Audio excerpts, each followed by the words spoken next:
আসসালামু আলাইকুম ওয়া রাহমাতুল্লাহি ওয়া বারাকাতুহু।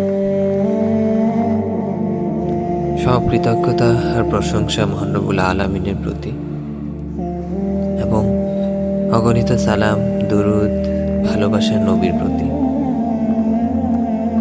যিনি বাস করেন মুমিন হৃদয়ে।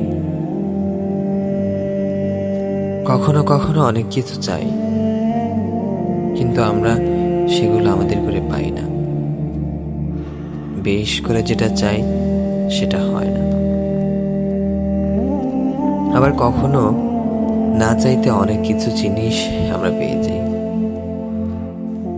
যা পাওয়ার কথা ছিল না। এই অমর সত্যটি আমাদের জীবনের চরম বাস্তবতা, যে মানুষ যত সহজেই এই অমর সত্যটি হৃদয়ে লালন করতে পারবে হৃদয় দিয়ে করে নিতে বরণ, জীবন যুদ্ধে দীর্ঘ পথ পাড়ি দেওয়া তার জন্য সহজ।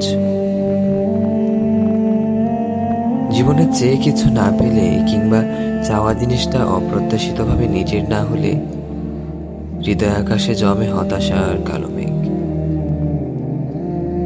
চোখ জুড়ে নামে দুঃখের শ্রাবণ, কাজে নির্ঘুম রাত। যে মেনে নেয় আল্লাহ তাআলার হাতে সব কিছুতেই কেবল তারই প্রভাব, তবেই সব আধার কেটে গিয়ে তার জন্য ফুটবে ভোরের সোনালী প্রভাব।